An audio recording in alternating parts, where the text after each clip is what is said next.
2008년 12월 2일 셰오민 인터뷰 본문입니다. 졸음이 올 때는 뭘 알고 있는가 하고 물어주어야 한다. 그래야 깬다. 묻는 것은 관심을 갖게 하기 위해서 묻는다. 필요하지 않으면 물을 필요가 없다. 필요할 때 물어야 한다. 힘을 주지 않는다고 하는 것은 위리아의 힘을 쓰지 않는 것을 말한다. 그러나 지혜의 힘은 있어야 한다. 체험보다는 거기에서 생긴 이해가 더 중요하다. 괴로운 마음에 관심을 가지고 흥미를 가지고 보라. 하나의 대상으로 이해할 수 있으면 관심이 생긴다. 이렇게 지혜로서 보면 더 이상 괴로움을 당하지 않게 된다. 일어나는 마음이 보는 마음에 영향을 미쳐서 지배할 수 있겠는가? 지켜보는 마음이 일어나는 마음을 지켜보면 많이 괴로워질 수 없다. 왜냐하면 일어나는 마음이 지켜보는 마음을 지배할 수 없기 때문이다.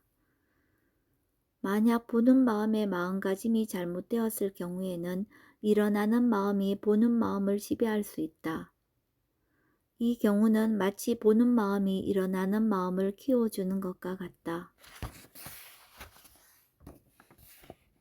생각을 알아차림함으로써 사티 사마디 지혜가 생기는 것은 알아차림하는 마음의 마음가짐이 바르게 되었기 때문이다. 생각이 문제가 되는 것이 아니다. 그것을 문제로 생각하지 않고 대상으로 볼 수 있으면 사티 사마디 지혜가 생긴다. 길레사의 마음으로 보면 있는 그대로를 보지 못한다. 마음가짐에 따라서 있는 그대로를 볼 수도 있고 보지 못할 수도 있다. 지혜로 보면 있는 그대로 본다. 그러나 길레사의 마음으로 보면 내가 생각하는 대로 본다. 있는 그대로를 보지 못한다. 요기가 스스로 답을 찾는 것이 중요하다. 사야도가 답을 해주면 값이 떨어진다. 어떤 사람이 있을 때 도사로 볼 때와 메타로 볼 때가 다르다. 대상은 하나이지만 보는 마음의 마음가짐에 따라 다르게 보인다. 보는 마음에는 사띠, 사마디, 위리야, 신심, 지혜가 모두 있다. 아는 마음을 보라고 하는 것은 마음이 작용하는 것을 보게 하기 위해서다. 알고, 보고, 듣고, 냄새 맡고, 느끼고, 생각하고 하는 이런 모든 작용을 마음이 한다는 것을 보게 하기 위해서다. 또 대상 쪽에 너무 집중하지 않게 하기 위해서 아는 마음을 보라고 하는 것이다. 마음을 알고 있으면 대상은 거기에 같이 있기 때문에 모두 알게 된다. 시야가 아주 넓어지게 하기 위해 아는 마음을 보라고 한다.